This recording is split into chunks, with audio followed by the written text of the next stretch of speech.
Salut à tous, rien ne va plus à l'OGC Nice, 3 défaites en 3 matchs officiels, 0 but marqué, un mercato illisible, des maillots vilipendés, un nouveau président déjà sous pression et un coach sans marge de manœuvre. Si ça n'est pas une crise, ça y ressemble fortement. Heureusement, il reste encore l'Olympique de Marseille pour divertir un peu les supporters niçois et attirer surtout les regards médiatiques. 128e numéro de Gym Tonic avec à mes côtés cette semaine Léandra Iacono. Salut Léandra. Salut Mika, bonjour à tous. William Imbercé, salut mon Will. Salut, rien capite à ton intro. Aurélien Marche, j'expliquerai après, tu verras. Salut Aurélien. Salut Mika et bonjour à tous. Notre invité est un habitué, bien sûr, du plateau de Gym Tonic, consultant à ses heures perdues pour ici Azur, l'ancien défenseur des Aiglons, Romain Genevois est avec nous. Salut Romain. Salut tout le monde, salut Mika. Moi j'ai compris ton introduction en tout cas. Hein ah ouais. Allez, au sommaire de cette émission, nous reviendrons bien sûr sur cette défaite face à Toulouse à l'occasion de la première journée de Ligue 1. Le focus se portera sur les débuts compliqués du gardien de but Yehvan Diouf. Nous vous donnerons également nos dernières infos mercato avec un pour-contre surprise qui, je l'espère, détendra un petit peu l'atmosphère. Et puis nous aborderons cette rencontre déjà capitale face à Auxerre samedi soir à 19h du côté de l'Alliance Riviera. Et enfin, dans le Souviens-toi, c'est Léandra qui s'y colle cette semaine. Elle reviendra sur le rapide passage du gardien de but Raoul Fernandez dans les cages niçoises. C'était au début des années 2010. Mais pour démarrer, eh bien, ce Gymto retour donc sur cette désillusion face à Toulouse, nouvelle désillusion même face à Toulouse, défaite 1-0 des Rouges et Noirs à la 90e minute. Et on peut le dire, mon cher Will, ce but assassin, on l'a senti venir. Oh, c'était tellement prévisible. C'était tellement prévisible. Et franchement, même avant le match, fallait être vraiment... Pour être confiant, c'était difficile. Et puis la première mi-temps a coulé les derniers espoirs. Il n'y avait vraiment rien. Et surtout... Qu'il n'y ait rien dans le jeu, tout ça, on savait, parce qu'il manque des joueurs, mais c'est dans l'envie où c'était vraiment pire que tout. Léandra me disait, à un moment donné, elle avait vu une stat, au bout de 25 minutes, 80% des duels gagnés par Toulouse. Oh, c'est pas possible. Et puis Toulouse, en plus, c'était pas un cador en face. Donc voilà, alors deuxième mi-temps, un petit quart d'heure un peu remuant avec Buonanni qui est en fin de sortie de sa boîte, mais il est vite rentré au bout d'un quart d'heure parce qu'il ne faut pas jouer trop, il est fatigué après. Et puis après on n'a rien vu, Mofi qui a confirmé ses grosses difficultés, on lui jettera pas la pierre parce que c'est encore une fois très prévisible qu'un garçon... Ouais mais c'est prévisible pour moi, c'est un joueur qui revient des croisés ne doit jamais être considéré comme ton neuf titulaire, c'est pas possible. Donc ils sont dans le schéma qu'ils ont choisi, avec donc un croisé en numéro 9, plein de blessés, des jeunes qu'on fait rentrer et qu'est-ce qu'ils peuvent apporter. Et franchement, allez, la petite pointe positive, franchement, c'est l'entrée de Boga. Moi, j'ai trouvé que Boga, au moins, il a été un peu remuant, il a enfin frappé, deuxième frappe cadrée du match à la 89e, magnifique. Et voilà, et donc vraiment très déçu dans l'ensemble. Et même le coach, je pense que un petit truc avant... un petit changement avant, peut-être même, je sais pas, moi, changement de système, essayer quelque chose. Et je trouve que voilà, on est resté dans platonique. Et ce petit quart d'heure, franchement, ne peut pas me conforter dans l'idée que ce début de saison est très, très, très, très, très inquiétant. Les stats de cette rencontre entre Nice et Toulouse, avec une domination en termes de possession de balle de la part des Niçois, mais quand il fait du ballon, pas grand-chose. Les hommes de Francaise, avec 2 tirs cadrés seulement dans la rencontre, ce qui porte à 5 en 3 matchs. Le nombre de tirs cadrés. Romain, c'est peut-être là aussi qu'il faut commencer à s'inquiéter. À peine après 3 matchs seulement, 5 tirs cadrés par l'OGC Nice en 3 matchs. Alors moi, je n'irais pas jusqu'à s'inquiéter, mais en tout cas, effectivement, c'est très, très peu, très faible. Même pour un début de saison où tout n'est pas calibré en termes d'automatisme, de conditions physiques. Là, on a vraiment, c'est vraiment très très peu, insuffisant même à ce stade de la saison, dans tout début de championnat. Il y avait un début intéressant quand même dans les intentions, je trouve. Par contre, effectivement, il y avait encore beaucoup de manques sur beaucoup de choses. En tout cas, en phase offensive, dans les 30 derniers mètres, il n'y a pas grand-chose. Pourtant, il y avait un peu plus de joueurs qui se projetaient, contrairement au match aller contre le Benfica, j'ai trouvé. Mais malheureusement, voilà, ça manquait beaucoup trop de frappes, d'occasions. Et effectivement, dans l'impact, Toulouse nous a mangé. Et donc voilà, moi je suis pas inquiet parce que justement c'est bien aussi de pouvoir analyser les manques aussi rapidement, j'ai envie de dire, parce qu'au moins on sait quoi cocher et où aller dans le travail. Et il n'y a que ça qui fera qu'on s'améliorera. Donc voilà, ils n'ont plus qu'à bosser. Le problème, c'est qu'il faudrait peut-être recruter des joueurs qui justement, ont ces manques-là. Alors, Romain, ça, on le connaît, hein, c'est un éternel optimiste, et puis on est content de l'avoir avec nous, mais il n'est pas inquiet. Toi, Léandra, est-ce que tu es un peu inquiète par ce début de saison quand même de l'OGC Nice? Oui, il y a plein de signaux alarmants qu'il ne faut pas esquiver. Alors, bien sûr, hein, j'entends, il reste 10 jours de mercato, c'est difficile de faire un bilan tout de suite.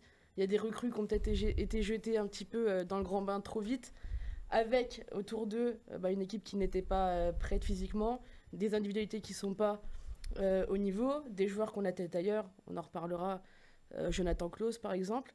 Et c'est tout, je pense, cet ensemble qui fait que même ceux qui sont arrivés n'étaient pas dans les bonnes conditions déjà pour performer. Donc je pense que cette équipe, elle a besoin de temps, parce que là, il n'y a pas du tout de collectif, il va falloir le recréer.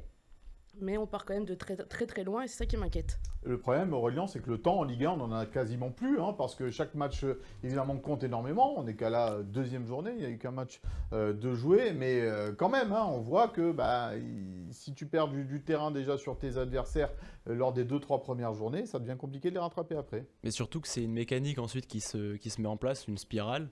Et là, on voit clairement qu'elle est négative, ne serait-ce que quand on regarde le match finalement contre Toulouse. Ce qui saute aux yeux aussi, c'est l'état d'esprit. On voit des têtes basses, on voit aucun encouragement à la moindre perte de balle, au moindre contrôle raté.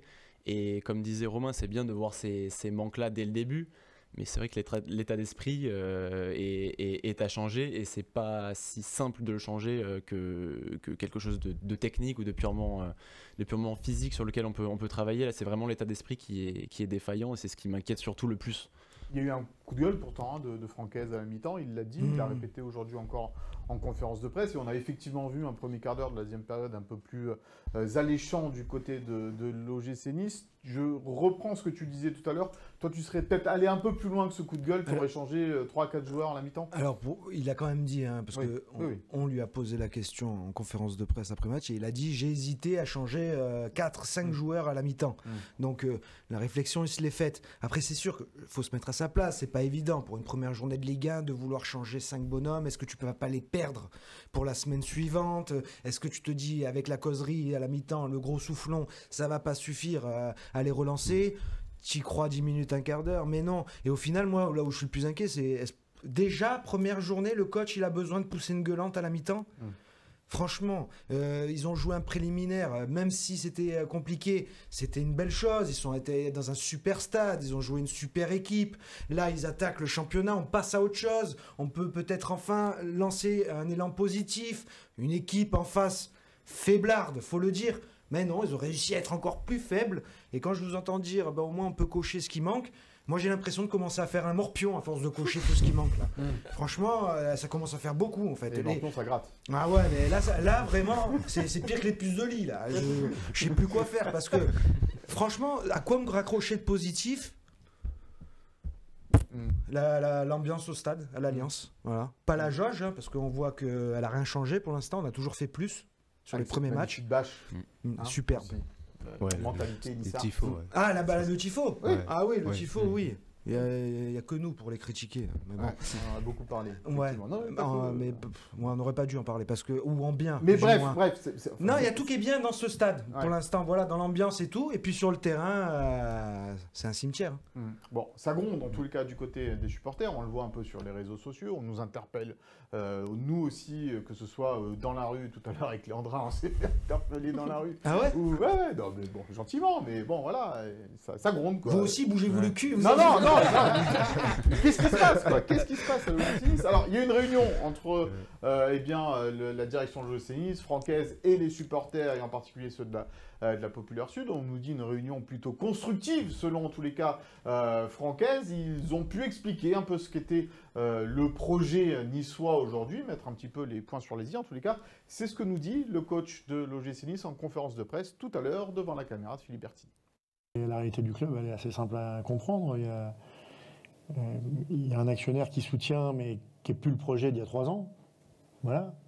Et ça, il faut être au clair et que tout le monde doit l'accepter, parce que c'est la réalité. Si je ne l'acceptais pas, moi je ne serais pas là. Je l'ai accepté. Et après, on s'adapte, on fait avec des moyens qui peuvent être différents que ceux qui étaient peut-être prévus à une époque. Il y a les droits TV qu'il faut. Voilà, on donne les chiffres, vous les avez vus cette année. Hein. Il y a 2 jours, je crois. Quand vous passez en 15 mois de plus de 30 millions à moins de 5, voilà, on n'est pas les seuls. Mais forcément, ça amène certaines contraintes. Donc il faut être au clair avec ça.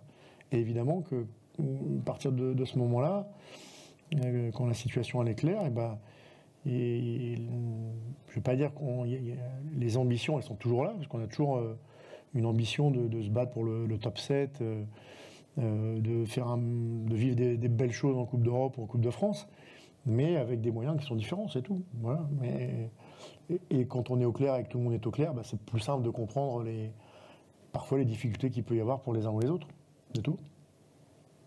Mais c'était très bien en tout cas comme réunion. Voilà, Francaise satisfait de la réunion donc avec les supporters. Il parle de moyens surtout, Romain, de cette OGC Nice qui a changé, les moyens qui ont changé. Est-ce que pour toi c'est la seule explication à ce qui se passe aujourd'hui, ou on aurait quand même pu anticiper un peu mieux certains départs? Non, ça aurait dû être anticipé. Je pense que, enfin, comme je disais en commentaire, je pense pas que ça n'a pas été anticipé. Il y a dû avoir sûrement des couacs dans les dossiers, ils ne veulent pas nous le dire. Il y a eu Königsdorfer, l'attaquant, il y a eu Madi Camara qui n'est pas venu. Voilà, mais je pense que c'est quelque chose, on prépare une saison bien en amont, il y a des plans A, B, C, même voire D. Enfin, moi, pour avoir été dans le circuit, on sait très bien que quand on cible un joueur, il y a déjà, on était déjà en discussion avec l'autre joueur si jamais ça ne se fait pas. Enfin, voilà. Donc, là où je rejoins tout le monde, Léandra et même William, par rapport à toutes les analyses, les manques. Bien évidemment Aurélien, mais beaucoup plus, parce qu'ils ont ciblé beaucoup plus de problèmes.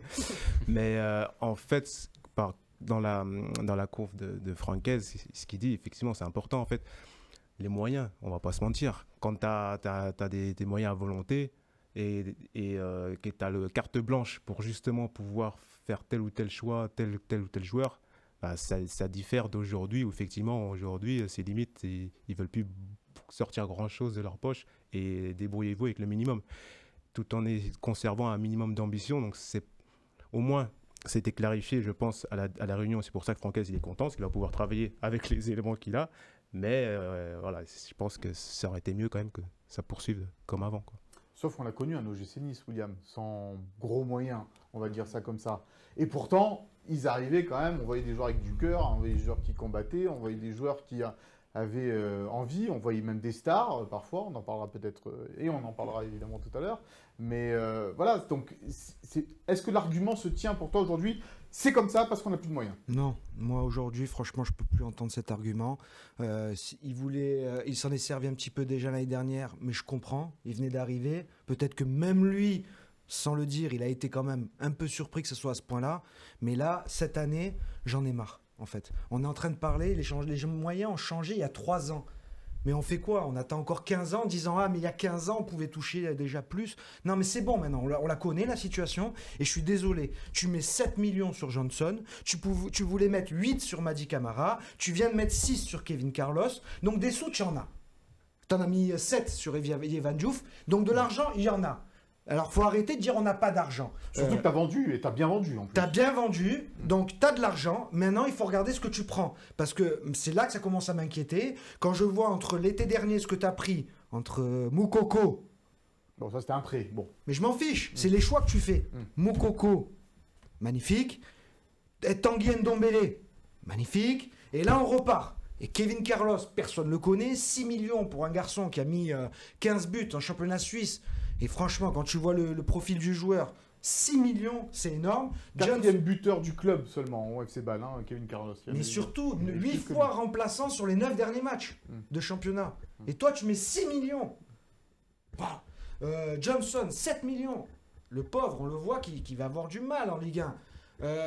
Evan Diouf, 7 millions. On en reparlera.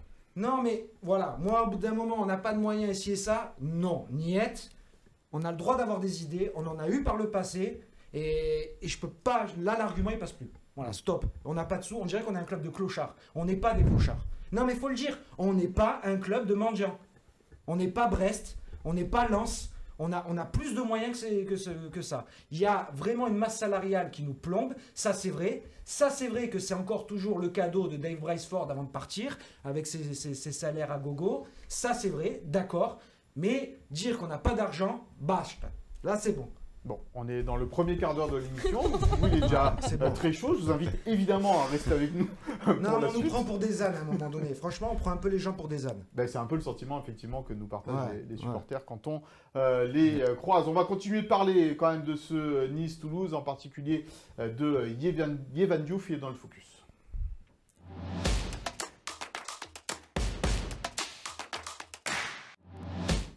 Aurélien, Yehvan Diouf, début un peu compliqué, on a titré, parce que c'est vrai, 3 matchs joués pour l'instant, et c'est vrai qu'il n'a pas été exempt de tout reproche, peut-être sur certains buts encaissés par l'OGC Nice. Il a pas été exempt de tout reproche. Après, moi, je vais calmer un peu le jeu, prendre un peu le contre-pied de Will pour amener un petit peu de douceur à cette émission, mais je pense que... Je suis quelqu'un de très doux. Hein. Je pense que... J'en doute pas. Mais je pense que...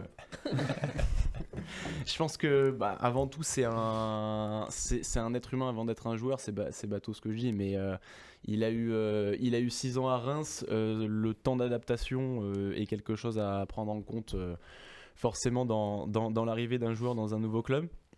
Il est récemment devenu papa, il me semble, donc il amène aussi évidemment avec lui sa famille. Bon voilà, je pense qu'il faut le laisser prendre ses marques. Et prendre de la confiance dans les buts parce que c'est le poste qui en demande le plus. Donc effectivement, il n'est pas exempt de tout reproche, mais laissons-lui du temps, sinon il va certainement se plomber encore plus définitivement. C'est les stats de Yehvan Diouf, justement, depuis son arrivée à l'OGC Nice, c'est 3 matchs disputés, donc avec 5 buts encaissés, 8 arrêts réalisés. Alors pas de gros arrêts, hein, on compte pas, il n'y a pas eu beaucoup de gros arrêts de la part de Yehvan Diouf, même si sur le match contre Benfica, peut-être un peu au match aller, d'ailleurs. Au match aller, d'ailleurs, il sort 1 ou 2 arrêts, c'est vrai, assez intéressant.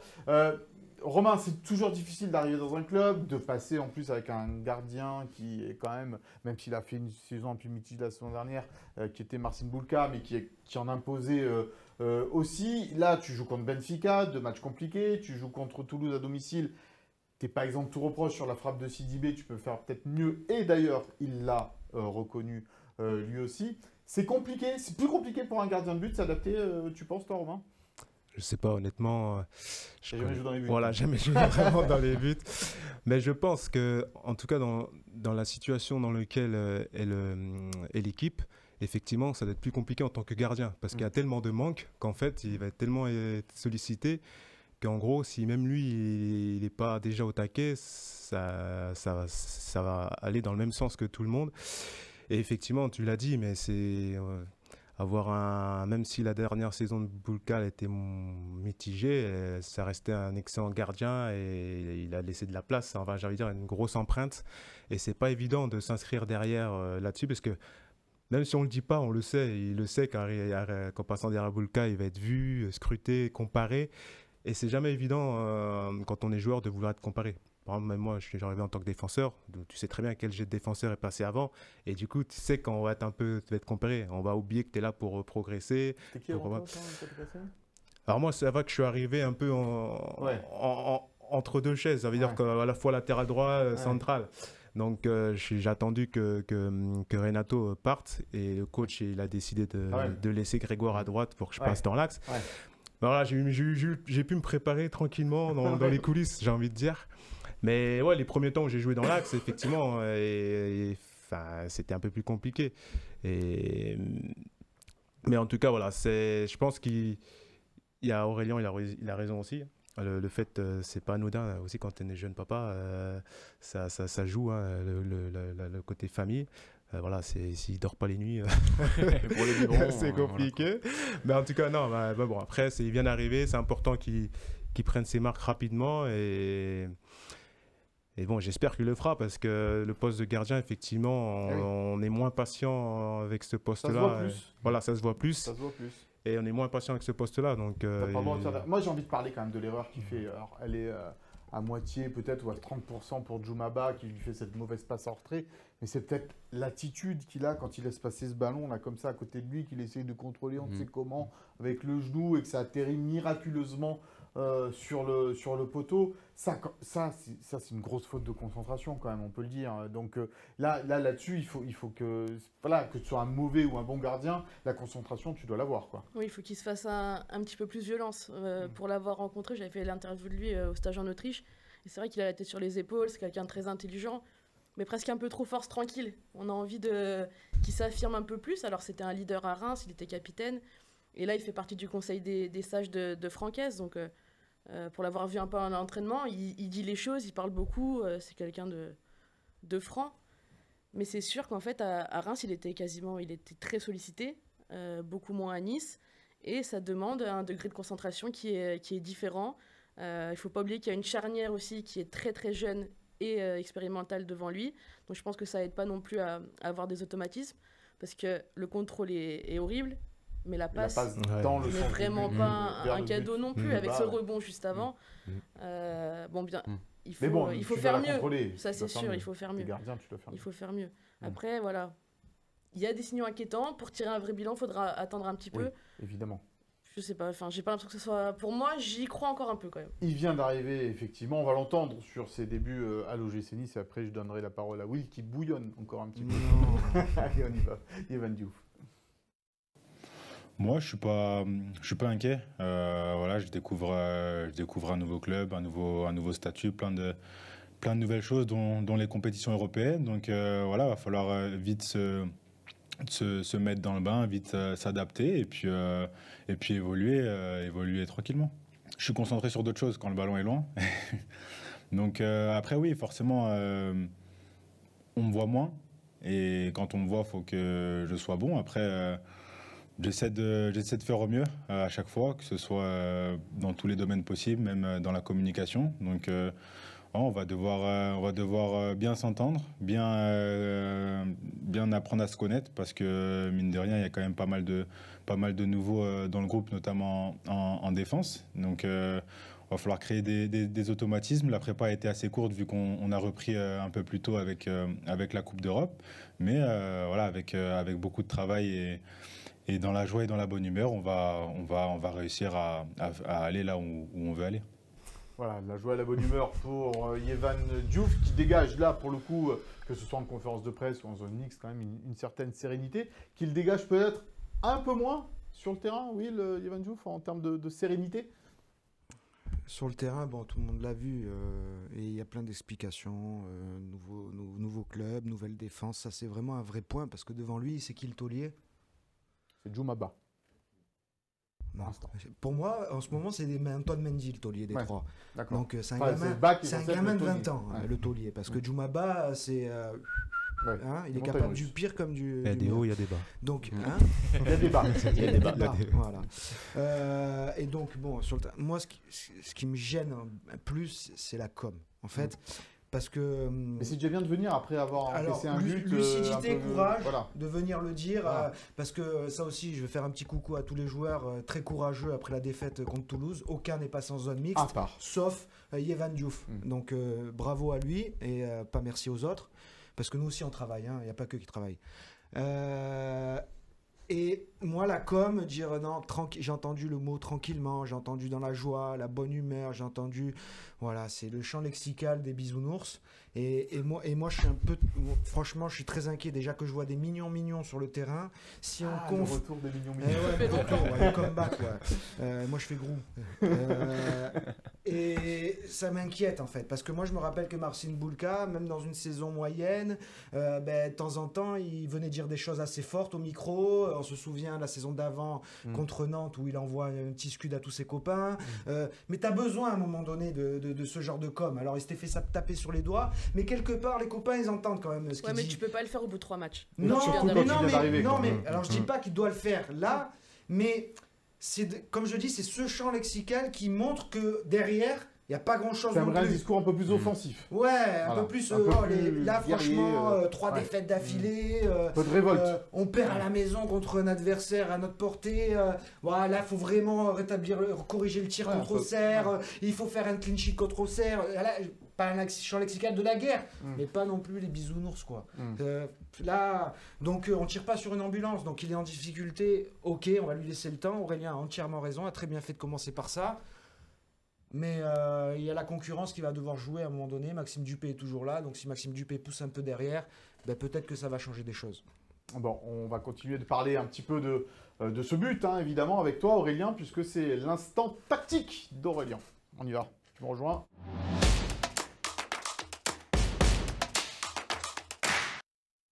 Et oui, un jingle pour Aurélien, maintenant, dans son instant tactique. Tu vas nous parler du but concédé par l'OGC Nice dans cette fin de match. Exactement, bon, on va revenir sur le but toulousain qui est un peu l'illustration de la mauvaise défense de la largeur du côté niçois.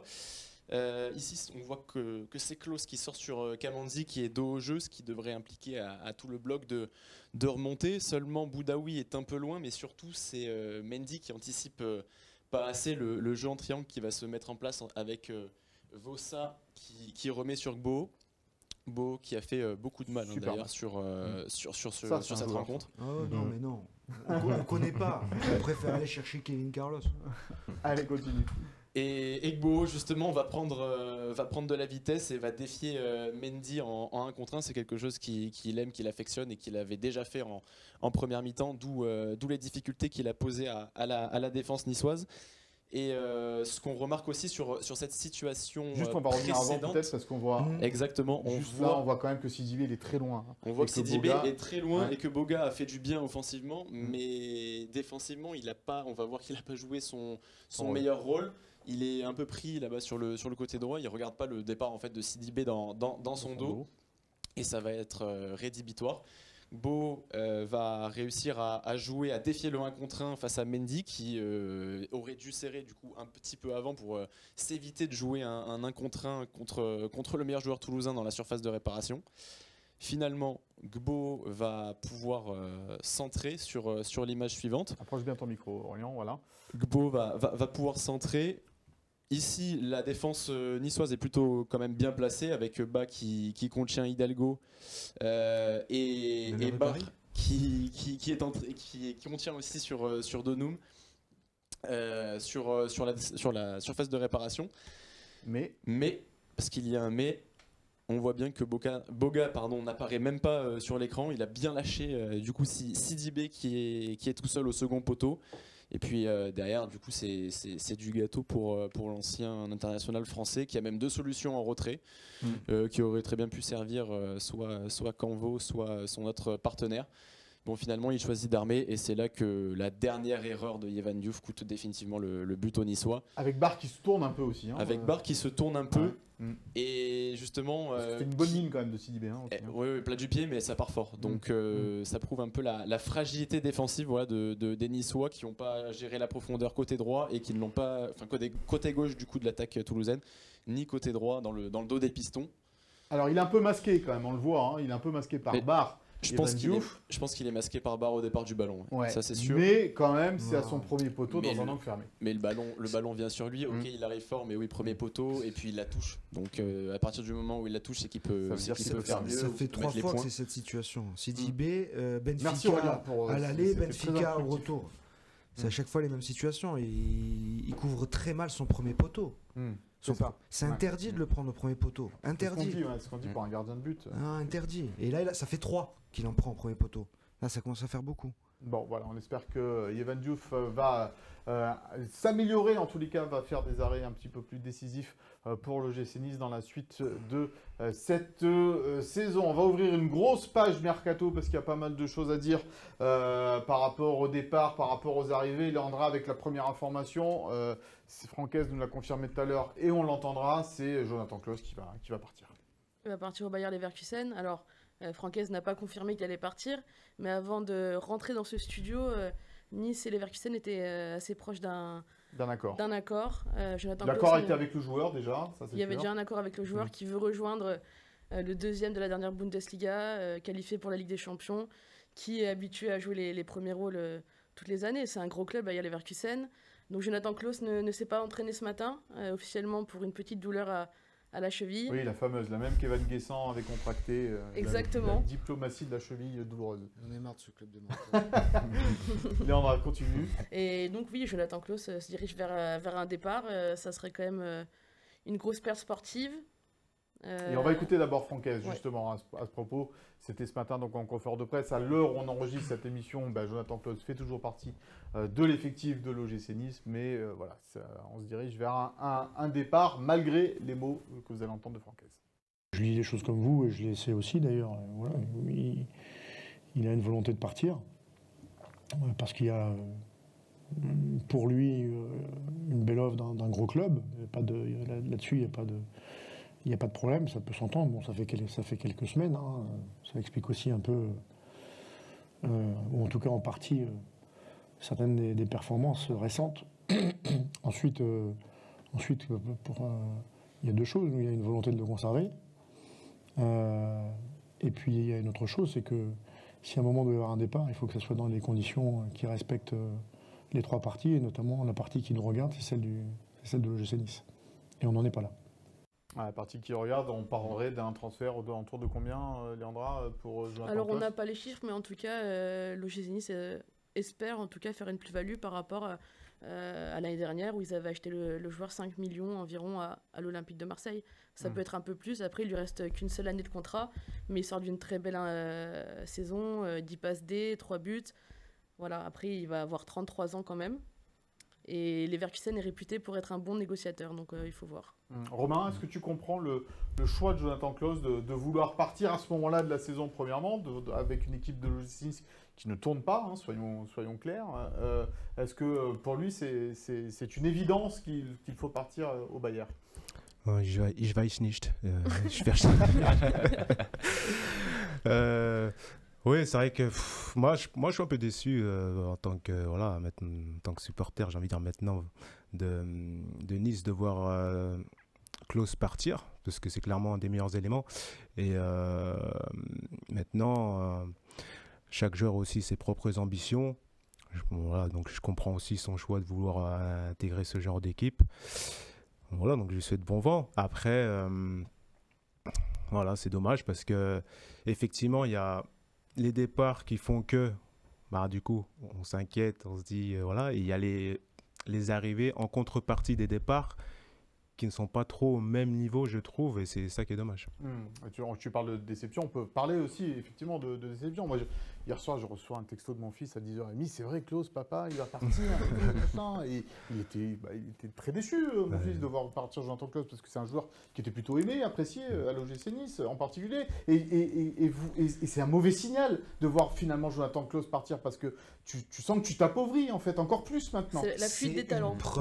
C'est une preuve que non seulement tu ne sais pas retenir tes joueurs, mais en plus, tu es tellement mauvais, parce que maintenant il faut dire les mots, tu es tellement mauvais sur le mercato que tu leur fais peur et tu les fais fuir. Là, Klaus, ça fait un mois à peu près qu'il y a déjà Leverkusen. Tu fermes la porte. Si pendant ce mois où tu as fermé la porte, tu avais construit un effectif cohérent, fait des matchs cohérents, Klaus, il oublie vite, hein, Leverkusen. Peut-être qu'il n'a pas envie de déménager, peut-être qu'il est bien à Nice, que je pense qu'il était bien à Nice, et qu'il y a de l'allant.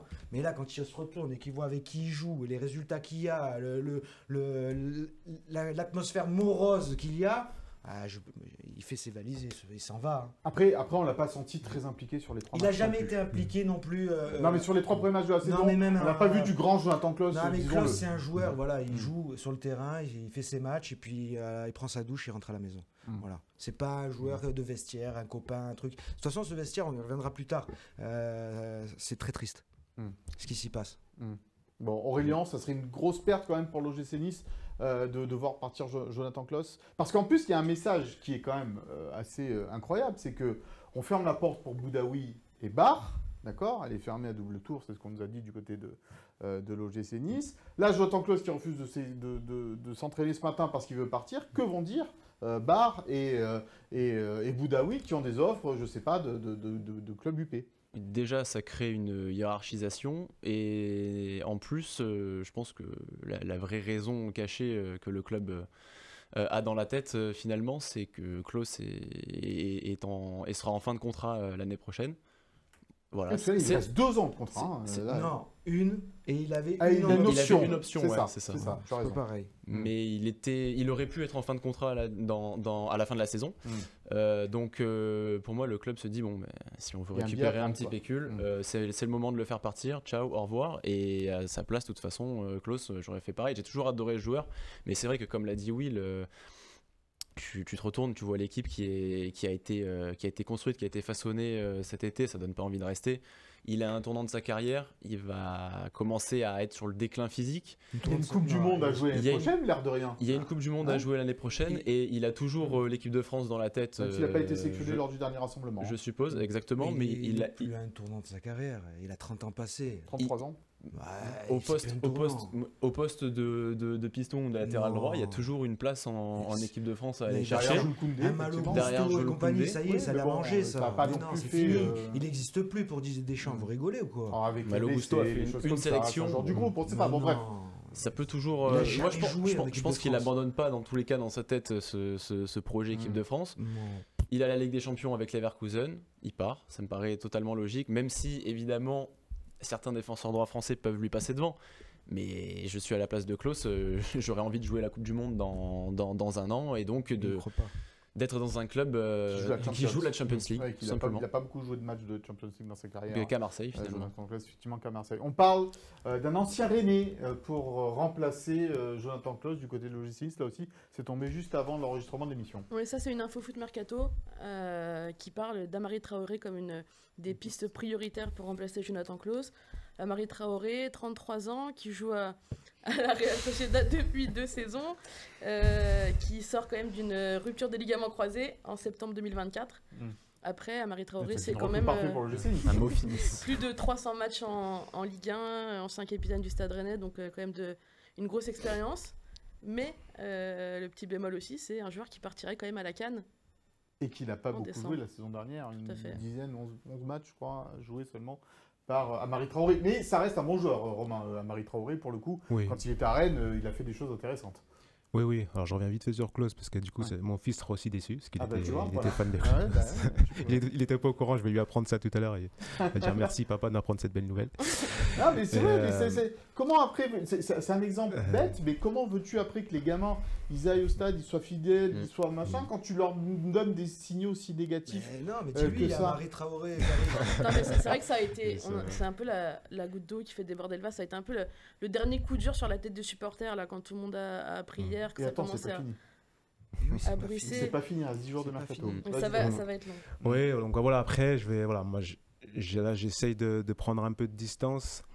Mais voilà, le côté joueur revient assez vite. Et du coup, voilà, moi j'ai envie de faire confiance à ceux qui seront là et compter sur eux. Et j'ai pas d'inquiétude sur le fait qu'ils vont faire le maximum à l'entraînement, travailler pour progresser et faire le mieux possible pour faire vivre une belle saison à tous les supporters. Voilà, ça c'est la voix de la sagesse. T'entends, oui. Romain, il nous apporte la voix de la sagesse. Là, ça y est, je suis achevé. Non, sérieusement. D'accord, le fait que tu sois Amari Traoré comme piste pour remplacer Klose. C'est une piste, mais ça se trouve, ça bosse en sous-marin. Généralement, les pistes qui sortent, c'est pas celles qui... On n'a pas d'idée. On n'a pas d'idée. On n'a vraiment pas d'idée. Et plus de pétrole, alors comment on fait? Qu'est-ce qu'on est affligé, mon Will. On va parler de Kevin Carlos. Tiens, on va voir si tu es aussi affligé avec Kevin Carlos. Et attends, Lucas, parce qu'il y a quand même une autre info, c'est que Lens... Ah oui, non, mais attends, ça, chaque chose en son temps, ma chère Léandra. Je pensais qu'on était sur le mercato. Mais oui, je sais bien, mais on va essayer d'abord de revenir un petit peu positif, peut-être avec Kevin Carlos, et puis à céder le coup de grâce avec Sayoko derrière. Donc Kevin Carlos, arrivé cette semaine du côté du FC Bâle, comme tu l'as dit tout à l'heure, une quinzaine de buts marqués la saison dernière, avec Yverdon, son équipe aussi, c'est un Espagnol. Un beau bébé, on va dire ça comme ça, 1m86, plutôt bien charpenté. 98 kilos. 98 kilos. On le voit là aux côtés du président, directeur général de l'OGC Nice, Fabrice Bocquet. Et donc, eh bien, ce Kevin Carlos, il ressemble quand même dans le profil pas mal à Terem Moffi. C'est ce qu'on a pu lire et entendre de la part de nos confrères suisses, de vous dans votre présentation des joueurs aussi, du joueur cette semaine. Donc on a posé la question à Francaise. Est-ce que Terem Moffi et Kevin Carlos ont les mêmes caractéristiques? Écoutez la réponse du coach ce soir. Ils peuvent avoir certaines similitudes. En tout cas, ce qu'il apporte, il y a quand même une force, une capacité d'appui, d'ancrage qui est importante. Il attaque aussi la profondeur. Et aussi, il est très attiré. Il est très attiré par le but. Ça fait 2 saisons qu'il marque une quinzaine de buts. Et ils sont toujours à avoir des 100% du temps en étant 100% du temps titulaire. Donc c'est quelqu'un qui aime être aux abords aussi de la surface, qui est aussi quelqu'un de dominant, en tout cas qui nous apportera dans le domaine aérien. Donc ils ont quelques similitudes, mais ils ont aussi un certain nombre de différences. Mais en tout cas, ce que j'attends, moi, c'est au-delà de ses qualités de joueur, c'est un attaquant avec comme j'ai demandé tout à l'heure, combatif, engagé, déterminé. Voilà, ça c'est sûr. Avec son physique de déménageur, il attend l'engagement de la part de Kevin Carlos du côté de l'OGC Nice. Aurélien, bonne pioche pour toi, parce qu'on le connaissait peu au final, ce joueur espagnol. Qu'est-ce que tu peux nous en dire? Il a un peu le gabarit de Terem Moffi, c'est sûr. Après, il a quand même marqué plus ou moins partout où il est passé. Ça reste un attaquant assez jeune, plus jeune que Moffi. Donc, et plus rapide aussi, surtout selon pas mal de suiveurs de la première ligue suisse. Il est costaud, mais quand même, hein. il est costaud. Et ce qui m'inquiète surtout, c'est sa capacité à conserver la balle. Donc sur ce point-là, déjà que Nice n'avait pas forcément des tricoteurs devant, à voir comment est-ce qu'on pourrait l'utiliser dans l'animation offensive, mais à voir. On va pas l'enterrer de suite avant. Ah bah non, avant il n'a pas joué, il est arrivé. Donc, loin de là de volonté effectivement, voilà, on est juste à la découverte de ce joueur que vous voyez là sur les images d'entraînement tournées ce matin par Philippe Berti. Déjà entraînement, donc Kevin Carlos, on reparlera de la compo probable tout à l'heure, mais il sera certainement dans le groupe. Will, tu voulais rajouter? Tu veux revoir les images? Non, mais je viens de le voir faire un rond-point extérieur du pied. En moins de 13, je le faisais plus vite que lui. C'est l'entraînement. Oui, allez, je suis inquiet. Pas de procès d'intention quand même non, sur mais un c'est joueur les qui vient d'arriver. profils, c'est un profil. T'as déjà Moffi, et on connaît les difficultés avec Moffi. Dans le jeu et tout, on le sait. Sous Farioli, déjà, c'était une catastrophe. On avait tous envie de voir Guessant plutôt que Moffi. Et là, on va prendre un joueur sensiblement du même profil. Mais... Il voudra peut-être attaquer un peu plus à profondeur avec lui, je pense. Mais j'y crois pas. J'ai regardé tous ses buts marqués. Et je vous invite à le faire. Prenez YouTube, regardez tous les buts de Kevin Carlos. Ce ne sont que des buts dans la surface. Le ballon arrive, il met la tête ou il met le pied. C'est tout. Il y a 2 ou 3 buts où il part un peu. Il y en a un, il met une frappe de 20 mètres. Super, une fois. Mais c'est tout. C'est tout. Regardez la vidéo. Il peut progresser sous les couleurs de OGC Nice aussi. Mais c'est là que je te dis le problème. À 6 millions d'euros, et dans la situation où tu es, où tu viens de perdre Guessant et Laborde, tes 2 meilleurs buteurs, tu n'as plus besoin de parier et d'un joueur qui va progresser. Tu as besoin d'un buteur. Tu as besoin de marquer des buts maintenant. Et c'est pas Kevin Carlos qui va te les mettre. Comme je disais déjà l'année dernière que c'était pas Moukoko qui allait être ton buteur de la saison. Attention, parce que c'est un extrait qu'on peut reprendre dans 6 mois. Mais reprenez l'extrait Moukoko, reprenez-le. Reprenez les extraits, mais ma chemise, je la mets en jeu comme vous voulez. Deuxième demi-heure et il est toujours aussi chaud, il est toujours aussi catastrophique. Du 109, c'est toujours... Des fois, c'est une bonne chose. Et par rapport à ce que disait Aurélien tout à l'heure, l'état d'esprit, en fait, ça peut être corrigé grâce à ça aussi. Avec des éléments comme ça, avec une certaine mentalité, ça peut emporter les autres et modifier cet état d'esprit-là qui est peut-être un peu... Il parle français ? Non, mais sur le terrain, tu vois, avec la grinta et complet. Non, espagnol, mais il parle anglais a priori, donc avec pas mal d'anglophones dans le vestiaire. Ça peut aussi. Il s'entendra avec Ineos. Belle identité, ça encore. Bon. Tu voulais nous parler, évidemment, du dossier Lassine Sinayoko. Voilà, on va mettre la cerise sur le gâteau, le meilleur pour la fin. Parce que là aussi, on a appris juste avant l'enregistrement de cette émission que les Niçois n'étaient plus seuls sur le dossier. Et c'est ça. Le RC Lens entre dans la danse. A priori, il y aurait une réunion de prévue cet après-midi, j'imagine, à l'heure de tourner cette émission, entre les représentants lensois et auxerrois. Et que Lens, qui va réaliser une grosse vente avec Andy Diouf, aurait l'argent peut-être pour mettre 8-10 millions sur la Sinayoko. Alors que Nice a proposé pour l'instant 6 fois, avec c'est- des bonus et qui a mis assez logiquement pour le coup, enfin je sais pas d'ailleurs si c'est logique, mais vu que le match Nice-Auxerre samedi, ils avaient fait une petite pause dans les négociations. Est-ce que c'est pas aussi ça, une histoire d'agence de Sinayoko qui font un peu monter les enchères là, Et- en mettant Lens dans la balance? Et Auxerre, non? Et Auxerre aussi, oui C'est d'ailleurs. Auxerre Oui, qui a oui. le plus intérêt à Oui. faire jouer les enchères. Regardez, parce qu'à Nice, pour l'instant, c'est des offres à 6 et tout. Si Lens propose 8, ben regardez, Lens, ils ont proposé 8 et tout. Après, il y a le choix du joueur. Et bon, Avec un joueur qui a posé sur un quad avec un maillot de l'OGC Nice quand même. oui. Et Alors puis, que tu appartiens à un autre club, ça m'a étonné ça. et puis Lens, je sais pas. Parce que. Autant quand Rennes te pique Madi Camara, bon, ben Rennes, c'est un projet. Lens, aujourd'hui, je vois pas méfie-toi. trop. Ça bosse bien cet été quand même. Ouais. Méfie-toi du projet Lensois avec Florian Thauvin. Ouais. Ah, ça peut partir, ça peut partir. Non, mais là franchement, tu touches le fond si tu te fais piquer Sinayoko. Parce que là, en l'occurrence, là, je suis plutôt Enthousiasmé. positif. Ouais.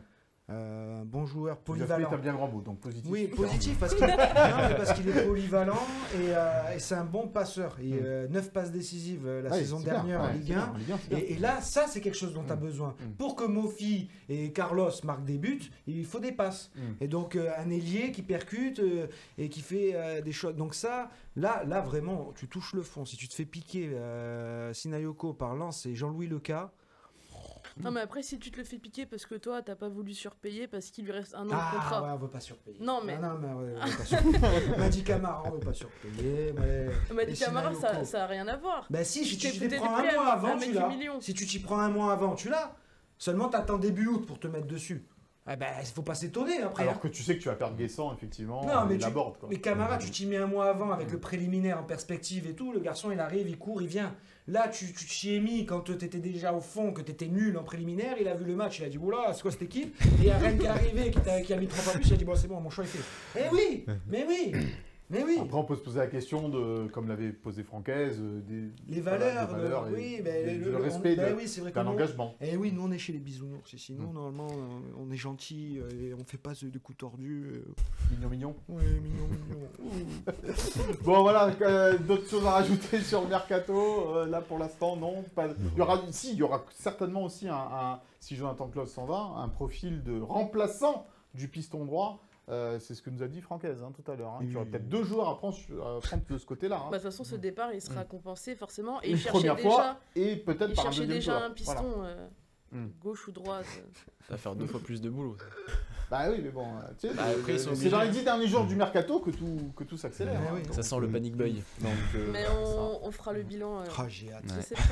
Ah, j'ai hâte d'être le 2 septembre. il y aura une émission pendant la J'ai trêve hâte d'être le internationale 2 septembre. pour faire le Spécial. bilan de Parce tout qu'on ça. nous sert la soupe. Non, mais on va faire ça d'ici là. Nana. Bon, Puis ces mensonges, non, mais genoux blessés, genoux Guessant, Aklos blessé. J'en ai marre qu'on nous prenne pour des ânes. non mais là, pour le Mais- coup, personne ne nous prend pour un âne. mais- La blessure diplomatique Mais si, on te ment. de Jonathan Mais oui, mais Claus, on te ment. oui, mais enfin, ça Quand on trompe te dit personne. Pablo Rosario, non, mais parce qu'il est en instance de départ. Putain, il est toujours parti. Hein. Il va on Il va revient parler dans tout à le l'heure. ment en Il sera- permanence. il sera dans le- On te ment en permanence aujourd'hui dans ce club. Il y a quelqu'un là qui insuffle cette politique du mensonge. Mais c'est pas du mensonge, c'est Si, c'est s'adapter- du mensonge. C'est s'adapter C'est aussi. du mensonge. C'est s'adapter un C'est peu. du mensonge. C'est s'adapter aussi au. Il y a des clubs, ils à ce qui disent se passe en ce aujourd'hui il moment. n'est pas là à l'entraînement parce qu'il est en instance de départ. Mais oui. Mais nous, on n'a pas le courage de dire ça. Nous, on est là, non, un problème à l'orteil gauche. Bon. Arrêtez de prendre les hommes pour des ânes. L'indiscret, rapide, toujours un petit peu mercato.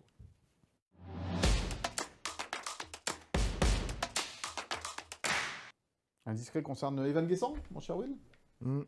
Qui a été plutôt bien vendu. Hmm. Et puis. 35 millions d'euros. Ouais. Plutôt Ouais. bonus Avec compris. bonus, hein, mais. Bonus compris. Ouais, ça va. Bonus T'as atteignable. moins que ça. Hmm. T'as moins que ça. Oui, ce que vous avez dit le Euh, président River, d'ailleurs. Ouais. Ouais. Très bon club, par contre. Hmm. hein. Ça, c'était bien. Il n'a pas joué, le pauvre, là, les circonstances du match a fait qu'il n'a pas joué le premier match de championnat. Evan Ouais, Guessant, il est resté sur le banc. Il y a de la concurrence À hein, Aston à Villa. Aston Villa. Mm. Et puis on a appris assez récemment du côté de l'Angleterre qu'en fait il y a une petite part de pourcentage à la revente Mhm. de 15%. Ah, c'est pas mal. S'il flambe. Hein Moi je trouve ça Admettons un peu faiblard. Bah non, mais admettons, ils le revendent 70 millions derrière Aston Villa. C'est sur la plus-value ou c'est sur le montant total du transfert? Bonne question. Montant total. Ah là là, montant total. Donc ça veut dire que si derrière il part pour 70 Si je dis millions, pas de bêtises, Todibo a fait combien? 25 ou 30 Barça, ils avaient fait, non? tu récupères 10 millions quasiment. Hein, donc, question. Ouais, mais 30, hein. je crois que c'était 30. 30 tout rond. Toi, tu fais la moitié pour un joueur formé au club. Oui, enfin bon, voilà. Il faut souhaiter la réussite d'Evan Guessant qui franchisse des paliers à Aston Villa et que Manchester United, par exemple, pour que ça reste dans les caisses d'Ineos, eh bien, redonne 10 millions d'euros à l'OGC Nice Aujourd'hui, avec ce pourcentage à la signature. Tu t'en fous que ça aille dans les caisses d'Ineos ou pas, puisque t'en profiteras pas trop. Oui, Donc, de toute façon. Allez, on va se détendre un peu comme ça, avec un pour-contre un peu décalé. Aujourd'hui, on a décidé voilà, d'être un petit peu fou. Et on va donc vous faire ce pour-contre tout de suite.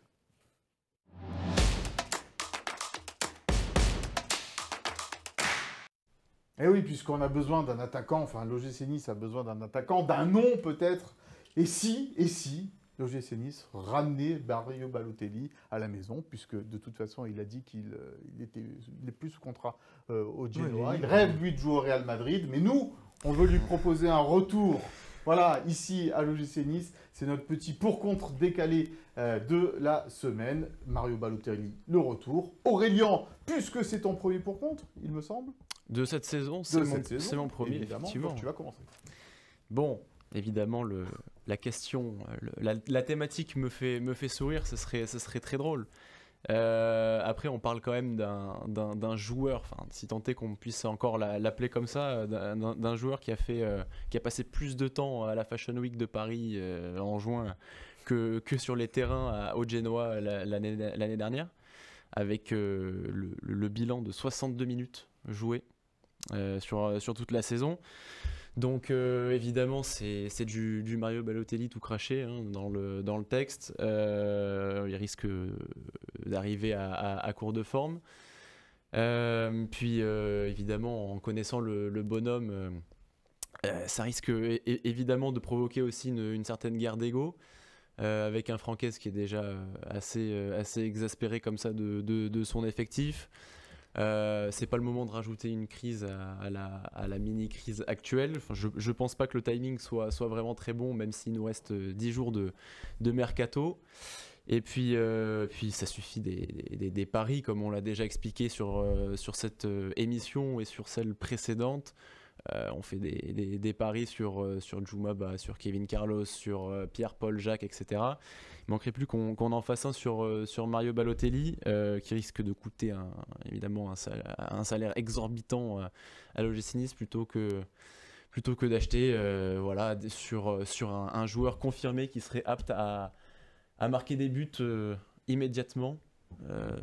C'est la chose dont le club a le plus besoin en ce moment. Voilà, un Aurélien très terre-à-terre par rapport au dossier très jeune. Mario Balotelli. Très Mais jeune. c'est normal, tu as dévendu des arguments. Mais ça ferait bien rire quand même. Fais-nous rêver, oui. Déjà, je suis obligé de démonter ces arguments. Je suis désolé, Aurélien. T'es jeune et t'as pas connu Mario quand il est passé parce que t'es tombé dans le panneau. Grossièrement. D'abord, quand tu dis que Genoa il a pas joué, c'est normal, il est tombé sur le pire entraîneur qu'il a eu dans sa carrière, Patrick Vieira. Il se déteste, donc il pouvait plus jouer. Évidemment. Après, Attends, t'as parlé, j'ai parlé, je vais parler. je t'en prie. Tu auras le droit de répondre. Deuxièmement, quand tu parles de l'ego de Mario Balotelli, t'as tout faux.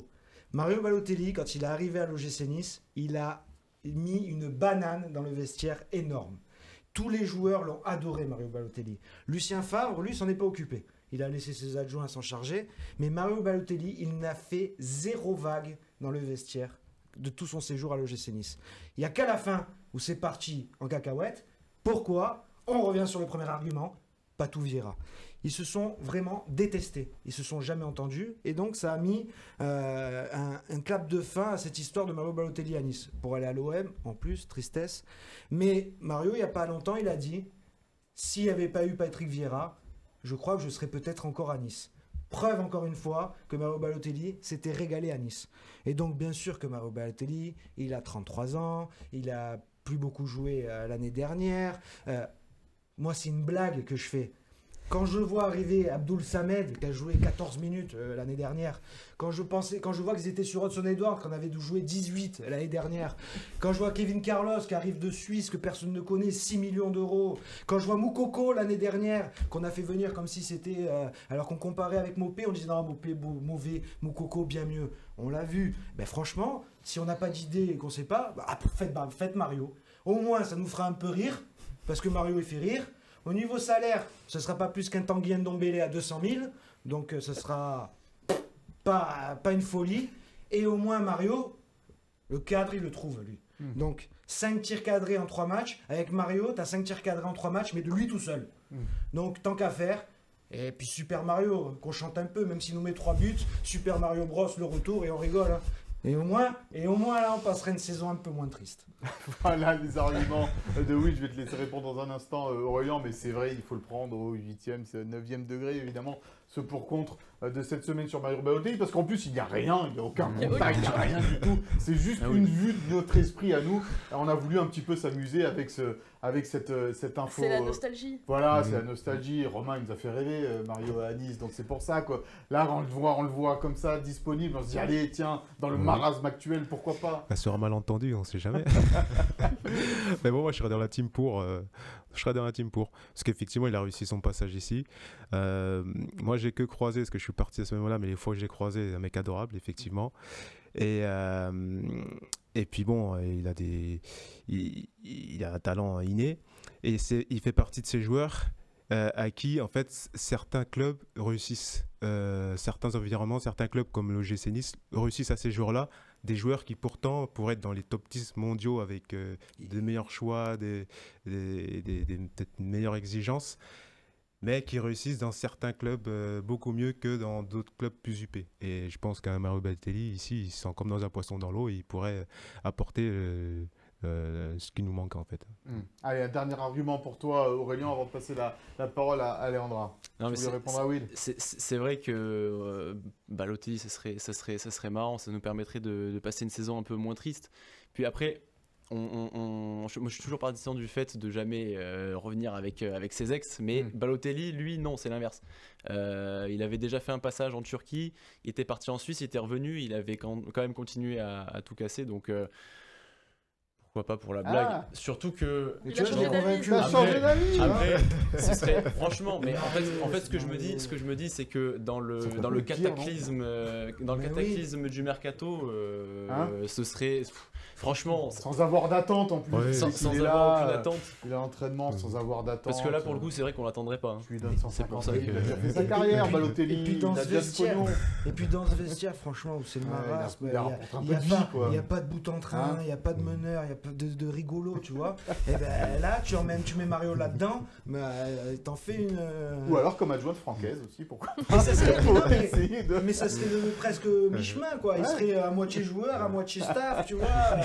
Entraîneur-joueur. Et puis lui garantit qu'il va leur apprendre à cadrer les frappes. Hein. Ouais, allez, Léandra, pour terminer. Oui ou non? Moi, ou pas je dis oui pour se marrer. Oui, pour se marrer. Je pense qu'on aurait pu faire le même débat autrement, un peu moins drôle, sur Neil Mopet. Oui, on voulait proposer d'ailleurs aussi, un peu plus concret. Mais tu vois, là encore, c'est quelque chose qui m'inquiète. Quand tu dois le faire l'année dernière, tu le fais pas. Et quand tu dois plus le faire, parce qu'il est allé à l'OM et on a vu les banderoles avec la pop et tout. Faut plus, même pour lui, pour nous, c'est plus... Et ça... Oh, mais... On est à l'envers. On est à l'envers. On espère que l'OGC Nice ne sera pas à l'envers face à Auxerre samedi soir du côté de l'Alliance Riviera, coup d'envoi du match à 19h, avec là l'obligation de gagner, là, parce que c'est un peu les victoires de la crise, mon cher Romain. Toi qui es un optimiste, là tu pourrais difficilement l'être après une défaite. Non, après une défaite, il faut réagir de suite. Ça, c'était un peu le mot d'ordre, nous en tout cas, quand on avait notre coach Puel. En général, ça nous est déjà arrivé quelques fois, mais en général, on essaie de rectifier tout de suite après. Bon, Léandra, ce Nice-Auxerre, là, il devient capital pour Francaise et ses hommes. Mais j'ai envie de dire, au-delà du résultat, là c'est dans le contenu. Parce que des défaites, ça arrive, c'est le début de saison. On le rappelle, l'année dernière, Nice avait pris 4 points seulement sur les 4 premiers matchs. Et avait fini par retourner la situation. Mais en fait, là, c'est le contenu qui est inquiétant. C'est qu'il ne se passe rien du tout. Donc c'est là-dedans qu'on va devoir absolument se rassurer, en premier lieu. Après, c'est sûr que déjà un point, mais surtout 3 points à la victoire. Ouais. C'est nécessaire déjà pour les têtes, parce que quand une spirale négative s'installe, c'est très difficile de l'inverser. Alors, il y a des joueurs qui vont revenir de blessures, il y a la trêve de septembre qui représente un peu d'espoir, mais c'est sûr que là, il faut vraiment faire le dos rond, parce que c'était le calendrier où tu devais prendre les points, et il faut que tu les prennes. Bon, alors on va écouter Franquès, ce qu'il attend de ses joueurs face à Auxerre. On écoute le coach niçois. D'avoir, comme je le réclamais tout à l'heure, une équipe qui est plus combative, en tout cas combative dès le départ, courageuse dès le départ. Quand je dis dès le départ, c'est pas juste un quart d'heure, quoi. C'est du départ jusqu'à la fin. Et aussi joueuse, et encore plus joueuse, avec, quand je dis joueuse, c'est la capacité à se créer encore plus d'occasions. On s'en a quand même créé un peu contre Toulouse. Et je pense qu'on s'en est même créé potentiellement, enfin au moins autant que Toulouse, sans en marquer une, mais il faut qu'on s'en crée encore plus et qu'on continue. C'est pour ça que le courage, c'est aussi de mettre beaucoup de monde dans la surface, voilà, à mettre du monde, à aller chercher la victoire. C'est ça que j'attends de l'équipe. Et moi, j'ai surtout besoin qu'ils m'apportent leur soutien et qu'ils fassent 100% des choses. C'est comme ça que ça se passe dans le foot, c'est pas l'inverse. C'est à eux de me donner la confiance. Moi, il y a certains, j'ai fait jouer 10 fois de suite, 15 fois de suite, donc je leur donne de la confiance. Mais c'est à eux, il faut rendre l'appareil. C'est ça la vie. Voilà, là, c'était la petite sortie par rapport à la confiance que tu dois accorder à un joueur. Et en fait, Franquès a raison. Là, quand il aligne un joueur, il lui fait confiance. Donc, à un moment donné, il faut que les joueurs arrivent aussi à rendre l'appareil. Il y a trop de joueurs qui ne sont pas à leur niveau, tout simplement. Pour ce début de saison, tu as des joueurs qui devaient confirmer, qui avaient très bien fini la saison dernière. Comme Buonanni, par exemple. Comme Buonanni. Bradley Buonanni, c'est une énorme déception depuis le début. Alors, bien sûr, il y a des joueurs qui ne sont pas en forme autour de lui.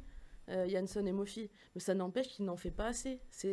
Avec son talent, c'est ce que écrivait super bien Will, c'est une injure à son talent. Et surtout qu'on l'a vu faire dans justement ce premier quart d'heure face à Toulouse, où il a commencé à jouer en première intention, à lâcher un peu plus vite le ballon. C'était déjà mieux que quand il porte la balle.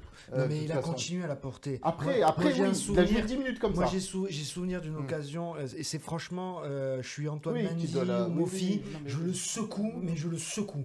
Parce que Mendy fait une récupération superbe, il a qu'à se retourner, à lâcher pour Mofi qui est face au but et tout. Il le regarde, il le voit. Il le regarde, et il se retourne, il se retourne pour essayer de frapper lui. Plus de simplicité, c'est toujours ce qu'on lui a demandé. Non, mais arrêtez d'être égoïste surtout, t'es pas tout seul, garçon. C'est ce qu'avait dit Jonathan Klaus d'ailleurs, la semaine dernière, on en parlait. Oui, mais il n'est pas plus exemplaire dans le comportement sur le terrain depuis le début de saison. Melvin Barr n'est pas plus exemplaire sur le terrain depuis le début de saison. Ils ont la tête ailleurs, ces joueurs-là. Ben oui, mais moi j'en vois aucun qui montre l'exemple en fait. C'est là que ça devient inquiétant. Le seul qui avait montré l'exemple pendant 20 minutes, c'était Dante contre Benfica, où il sautait à la gorge des Portugais. Et il manque là, Dante. Mais terriblement. Mais t'imagines, on en est là à prier pour que le bonhomme de 42 ans revienne.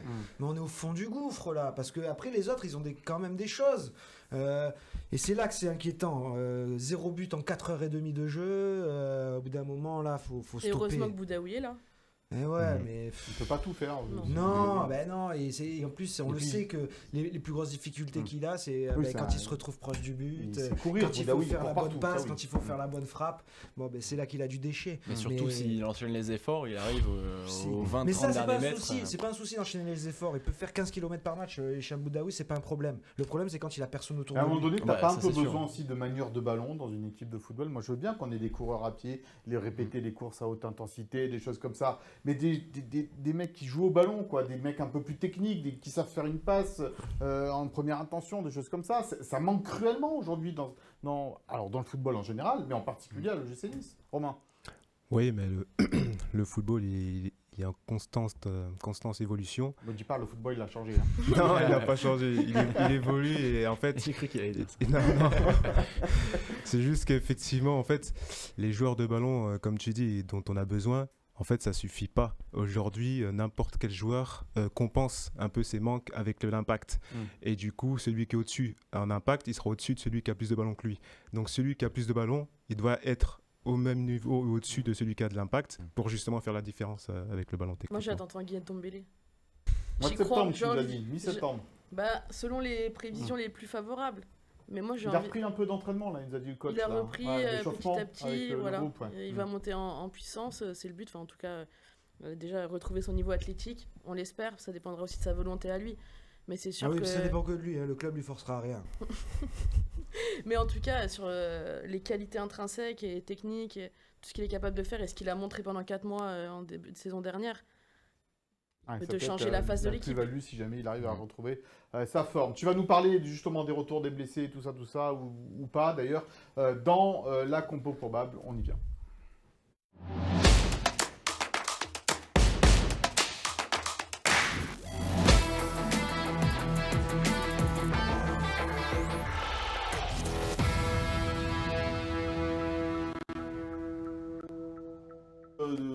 On attend la trame du jingle, évidemment. Avant de parler de la compo probable, un point donc sur les blessés, les retours, comment ça se passe à l'entraînement, en particulier avec un joueur qui a disparu complètement, c'est Ali Abdi. A priori, il va revenir.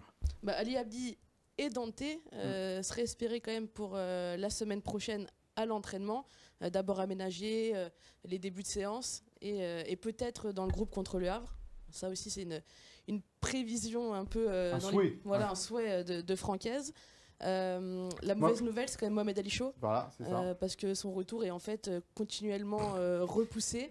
Il y a eu une rechute à son ischio. Il va falloir le renforcer avec encore le groupe plus. élite. Exactement. Donc Mohamed Ali Chaud, pareil, on l'attendrait plutôt sur la mi-septembre. Il est effondré, mon Will, là-bas. Autre retour quand même, parce qu'il avait refusé de jouer, lui, contre Benfica. Rosario revient dans le groupe pour ce match. Ça, c'est une info, c'est le retour de la vengeance. Comedy Club. Génial.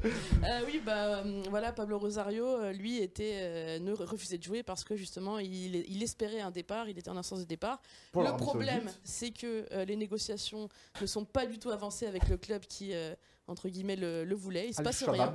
Al-Shabaab. Ouais. C'est au point mort. Donc, après discussion avec la direction, avec le coach, Pablo Rosario a changé d'avis, ou en tout cas accepté de revenir dans le groupe, et il sera disponible pour le coach. Il a continué à bien s'entraîner parce que le coach a souligné que c'était un garçon sérieux et il va pouvoir rendre des services. On a souvent critiqué d'ailleurs parfois le manque de technique de Rosario, des choses comme ça.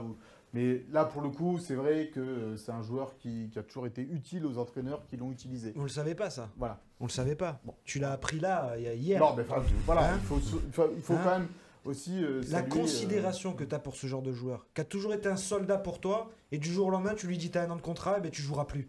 C'est ça. Aujourd'hui, on a un club comme ça. Tu n'as même pas de la considération pour un soldat. Bon, allez, la compo, ma chère Léandra. Oui, alors on a pris des risques parce que le coach, entre guillemets, a déjà annoncé qu'il allait faire des changements parce qu'il y a des attitudes qui n'étaient pas satisfaisantes. Donc en tout cas, au niveau de la défense, ça ne bougera pas. Diouf dans les cages, Mendy, Ba et Opong, la charnière très jeune, mais qui tient à peu près le choc pour le moment. Pas tous, mais... Ouais. Mais ils font ce qu'ils peuvent. Franchement, des jeunes joueurs, 2 recrues dans cette charnière, c'est quand même hyper compliqué. J'aurais quand même pas dit qu'ils tiennent la route.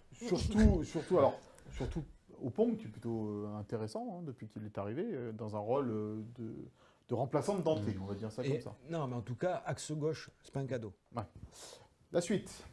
La suite, ça sera sans doute Louchet, car comme on l'a dit, Klaus est en instance de départ. Boudaoui. Et ensuite, Abdoul Samed qui est rentré en fin de match contre Toulouse, qui pourrait déjà débuter contre Auxerre. Alors, est-ce qu'il a 90 minutes dans les jambes? Je ne pense pas, mais au moins 60. Et puis après, Rosario qui pourrait faire le travail, exactement le suppléer. Et Melvin Barr, dont on attend tous beaucoup plus au poste de piston gauche. Et c'est là la petite tentative. Exactement, parce qu'il ne se passe rien, donc il faut changer des choses. Buonanni, on estime que c'est le moment d'être un peu puni. Jansson, il va falloir du temps et on espère qu'il nous fera mentir sur ses qualités. Donc Boga qui a fait une belle entrée et qui a ce petit truc pour peut-être impulser quelque chose devant. Kevin Carlos un peu trop tôt peut-être, donc Mofi qui va garder la confiance du coach. Parce qu'une dernière chance là pour Mofi là ça commence à faire beaucoup. Et puis Sofiane Diop, ça c'est un petit peu le pari. Il avait joué aucun match de prépa à cause de son opération pour une pubalgie. Il rentre petit à petit, il fait pas des super entrées non plus, mais on va dire que le coach il a pas non plus une énorme marge de manœuvre. Donc déjà c'est un joueur qui a du ballon et ça changera pas mal de choses. Alors on a J-2 évidemment comme d'habitude, cette compo probable. On n'a pas toutes les infos encore à vous donner à ce propos, mais c'est le petit pari qu'a fait le trio de devant, je pense que ce sera ça. Léandra, toi tu es à peu près d'accord avec le trio de devant. Je suis même à fond pour Boga, je suis d'accord à 100%. Et Diop, je pense qu'il a vraiment une vraie carte à jouer aussi parce que faut pas oublier l'année dernière que Diop il a porté l'équipe pendant 2-3 mois entre novembre et janvier, à un moment où il y avait des tonnes de blessés et c'était à ce poste-là.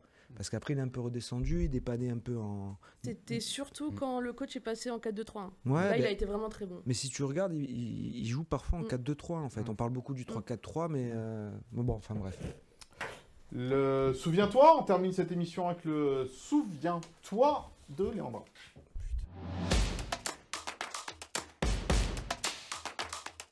Et oui, Superman Raoul Fernandez, c'était son surnom quand il est arrivé du côté de l'OGC Nice et c'est l'histoire que tu vas nous raconter aujourd'hui, Léandre. Raoul Fernandez, je ne sais pas quel souvenir vous en gardez, mais en tout cas, il n'a pas fait énormément de matchs avec l'OGC Nice. Donc, Raoul Fernandez, péruvien, 24 ans, quand il arrive à Nice, 1m84.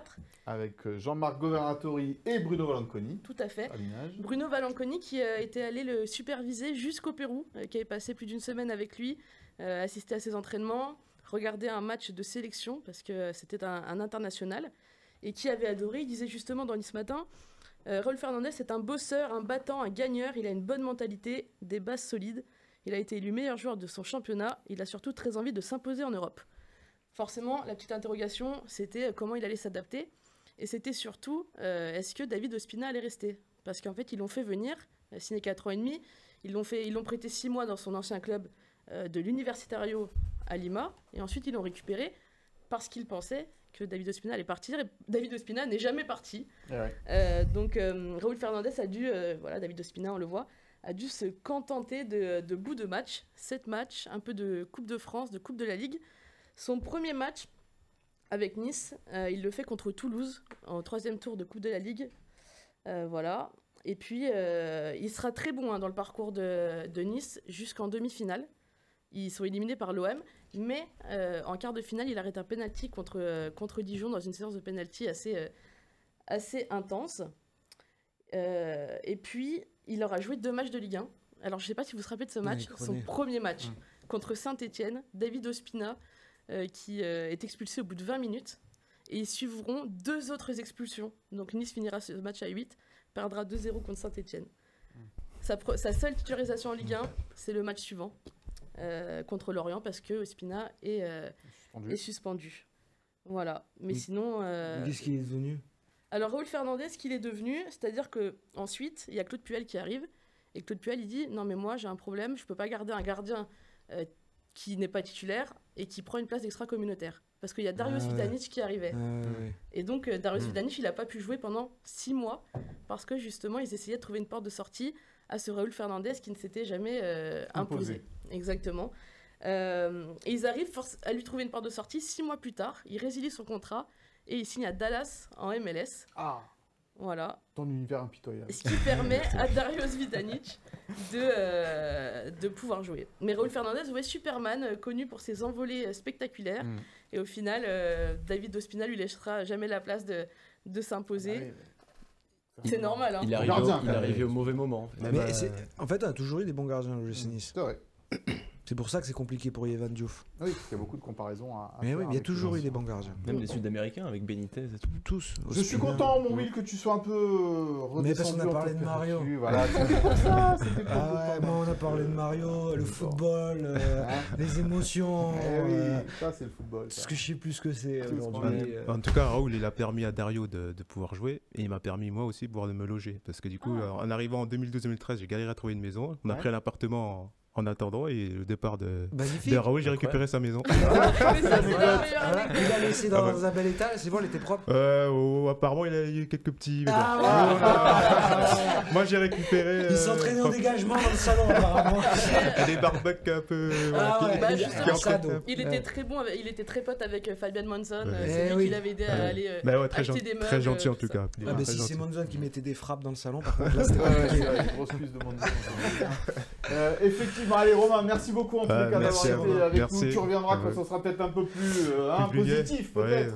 On va essayer. Parce que c'est vrai que le Romain, il n'a pas eu une émission facile quand même. C'est pas notre faute ça. C'est pas nous qui jouons. Même quand il a commenté le match, il s'est pas régalé. La D5, tu reprends en fait ça y est, on a repris les entraînements mardi, de cette semaine. D'accord, avec un objectif encore monté. C'est des 4 alors. Bien sûr, on a toujours les objectifs très élevés à l'OGC. Pas de problème de blessure chez vous? Non, ça va, tout va bien. Ouais, un peu, bon, ça va. Jérémy Pied, comment va Jérémy? Ouais, Jérémy, ça va, il a il se remet repris bien. aussi, il s'entraîne avec nous. Donc, Ah, comment ça y est, ça- ouais, il s'entraîne. il a repris l'entraînement. Il a repris Ça, l'entraînement. on peut Ouais, pour cocher. l'instant, Joker, On a besoin d'un tranquillement. piston à C'est droite. ça. Ah bah, Marie Non, on est Traoré, dedans, Jérémy Pied. Bon, merci en tous les cas, Romain. Bonne Merci à vous saison pour avec l'invitation, c'est cette toujours plaisir. équipe 2 de l'OGC Nice, puisque c'est officiellement l'équipe 2 de l'OGC Nice. Landra, William, Aurélien, merci beaucoup d'avoir été avec nous. On se retrouve évidemment la semaine prochaine pour un nouveau numéro de Gictonic. Merci à Nicolas Couturier, Sophie Dancé et Philippe Berti, à moins qu'on peut-être on me cache quelque chose, je sais pas. À la préparation et à la réalisation de cette émission. On se retrouve évidemment la semaine prochaine. Bye bye.